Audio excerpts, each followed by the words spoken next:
Dios les bendiga, mis hermanos, a todos ustedes. Les saluda su hermana Elena en Cristo. Voy a compartirle Vía de los Santos. Hoy le voy a hablar de Beata María de la Encarnación, Madre de Familia, en el año 1618. Si gusta pedirle a esta santa algo, puede hacerlo. Pause su teléfono y hable con ella para que lleve su petición a presencia de nuestro Dios, o si gusta escribirla en YouTube, puede hacerlo. Vamos a leer su historia en el nombre del Padre, del Hijo y del Espíritu Santo. Amén. He aquí una madre de 6 hijos que se dio el gusto de poder llevar a su país 3 nuevas comunidades religiosas y de llegar a tener 3 hijas religiosas y un hijo sacerdote, además de 2 hijos muy buenos católicos y padres de familia.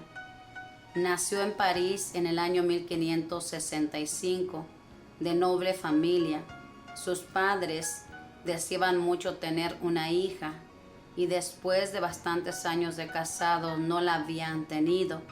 Prometieron consagrarla a la Santísima Virgen y Dios se la concedió. Tan pronto nació, se la consagraron a Nuestra Señora y poco después fueron al templo a dar gracias públicamente a Dios por tan gran regalo. De jovencita deseaba mucho ser religiosa, pero sus padres, por ser única hija, dispusieron que debería contraer matrimonio. Ella obedeció diciendo: si no me permiten ser una esposa de Cristo, al menos trataré de ser una buena esposa de un buen cristiano, y en verdad que lo fue. A sus 6 hijos los educó con tanto esmero, especialmente en lo espiritual, que la gente decía, parece que los estuviera preparando para ser religiosos. Su esposo Pedro Acari, un joven abogado que ocupaba un alto puesto en el Ministerio de Hacienda del gobierno, era muy piadoso y caritativo y ayudaba con gran generosidad, especialmente a los católicos que tenían que huir de Inglaterra por la persecución de la reina Isabel. Pero como todo ser humano, don Pedro tenía también fuertes defectos que hicieron sufrir bastante a nuestra santa, pero ella lo soportaba con singular paciencia. A quienes le preguntaban que si a sus hijos los estaba preparando para que fueran religiosos, ella respondía: los estoy preparando para que cumplan siempre y en todo de la mejor manera la voluntad de Dios. El señor Acari pertenecía a la Liga Católica y este partido fue derrotado y quedó de rey Enrique IV, el cual desterró a los jefes de la Liga y les confiscó todos sus bienes. De un momento a otro la señora de Acari quedó sin esposo y sin bienes y con 6 hijos para sostener, pero ella no era una mujer débil para dejarse derrotar por las dificultades. Personalmente asumió ante el gobierno la defensa de su marido y obtuvo que levantara el destierro y que le devolviera parte de los bienes que le había quitado, y llegó a ganarse la admiración y el aprecio del mismo rey Enrique IV. Desde los primeros años de su matrimonio dispuso llevar una vida de mucha piedad en su hogar. Al personal de servicio le hacía rezar ciertas oraciones por la mañana y por la noche, y a la vez que les prestaba toda clase de ayudas materiales, se preocupaba mucho para que cada uno cumpliera bien sus deberes para con Dios. Se asoció con una de sus sirvientas para rezar juntas, corregirse mutuamente de sus defectos y leer libros piadosos y ayudarse en todo lo espiritual.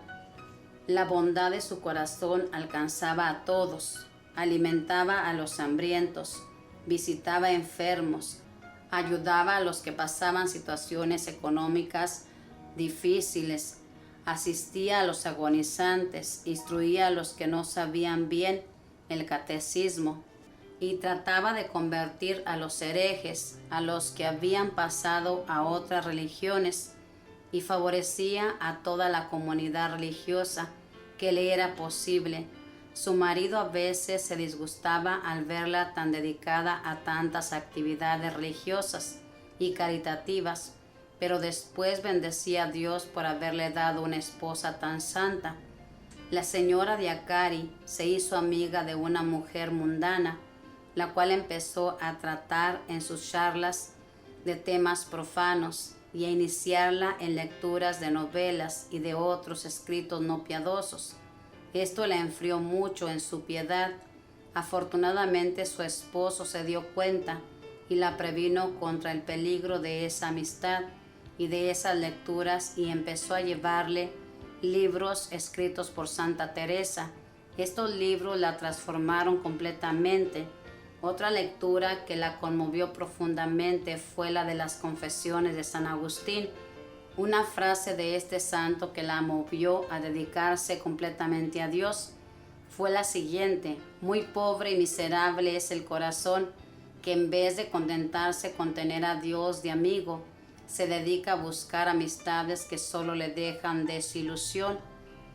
Muere su esposo y ella puede ahora dedicarse con más exclusividad a las labores espirituales. Arregla todo de la mejor manera para que sus hijos sigan recibiendo la mejor educación posible y ella dirige todos sus esfuerzos a una labor que le ha sido confiada en una visión. Un día, mientras está orando, después de haber leído una página de la autografía de Santa Teresa, siente que esta santa se le aparece y le dice: tú tienes que esforzarte porque mi comunidad de las Carmelitas logre llegar a Francia. Desde esa fecha, la señora Akari se dedica a conseguir los permisos para que las Carmelitas puedan entrar a su país, pero las dificultades que se les presentan son muy grandes. Hay leyes que prohíben la llegada de nuevas comunidades. Habla con el rey y con el arzobispo, pero cuando todo parece ya estar listo, de nuevo se les prohíbe la entrada. Una nueva aparición de Santa Teresa viene a recomendarle que no se canse de hacer gestiones para que las religiosas carmelitas puedan entrar a Francia, porque esta comunidad va a hacer grandes labores espirituales en ese país. Por sus ruegos, el padre Beruelle, el futuro cardenal Beruelle, se va a España y obtiene que preparen un grupo de carmelitas para enviar a París.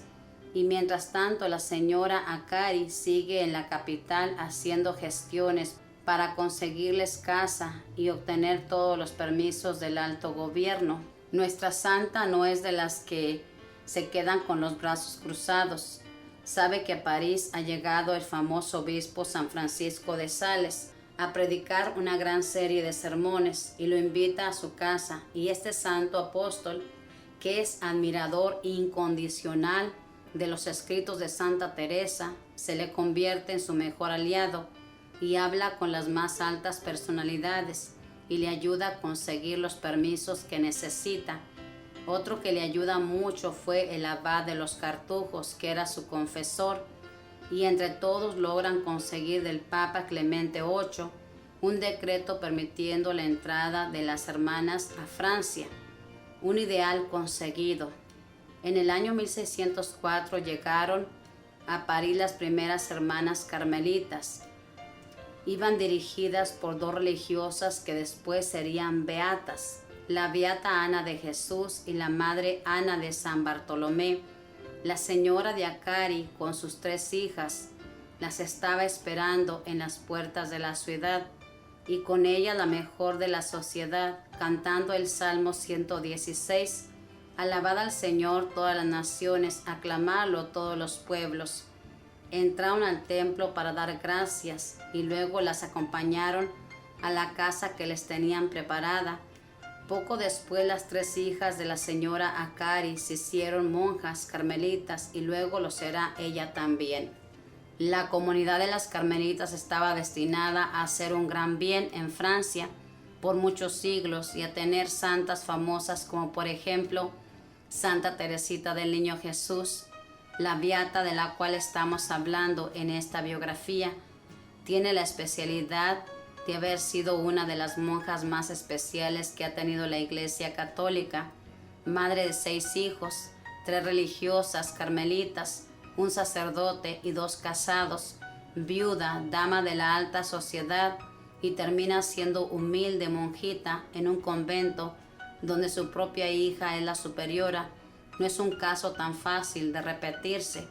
Después de conseguirles muchas novicias a las hermanas carmelitas y de ayudarles a fundar 3 conventos en Francia, y de haber tenido el gusto de que sus 3 hijas se hicieran monjas carmelitas, pidió ella también ser aceptada como hermana lega a uno de sus conventos, y allí se dedicó a los oficios más humildes y a obedecer en todo como la más sencilla de las novicias.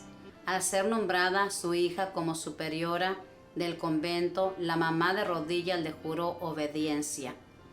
Los últimos años de la hermana María de la Encarnación, nombre que tomó en la comunidad, fueron de profunda vida mística y de frecuentes éxtasis. Dios le revelaba importantes verdades.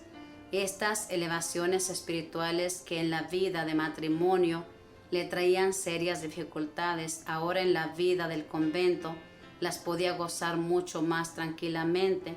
Santa Teresa, en una tercera aparición, le anunció que ella también llegaría a pertenecer a su comunidad de las hermanas carmelitas, y esto la animó a hacer la petición para entrar a la santa comunidad. Desde que se hizo religiosa, su ilusión era pasar escondida y en silencio, cumpliendo con la mayor exactitud los reglamentos de la congregación. Las monjitas empezaron pronto a presenciar sus éxtasis y les parecía que esta venerable señora era ante Dios como una niña sencilla, pura y obediente, que tenía su cuerpo acá en la tierra, pero que ya su espíritu vivía más en el cielo que en este mundo.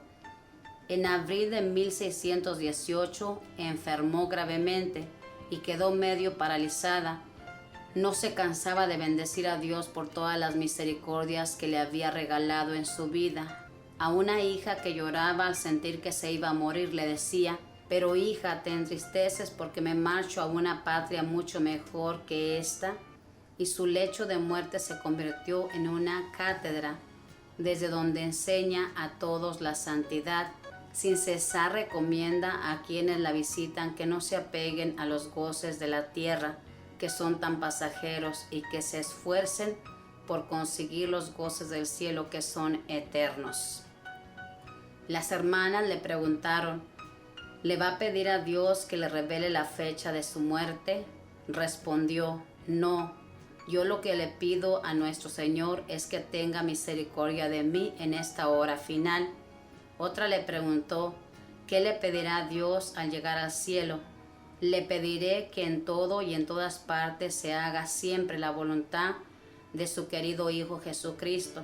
El 16 de abril de 1618 tiene un éxtasis, y al final de él una monjita le pregunta: ¿qué hacía, hermana, durante este rato? Y le respondió: estaba hablando con mi buen Padre, Dios. Luego, con una suave sonrisa, se quedó muerta. Esta es la historia de nuestra santa. Como usted puede escuchar, una madre de familia que supo educar bien a sus hijos, que, fíjese bien, 3 religiosas, un sacerdote y 2 hijos bien casados, conociendo a Dios. Sí se puede llegar a la santidad en el matrimonio.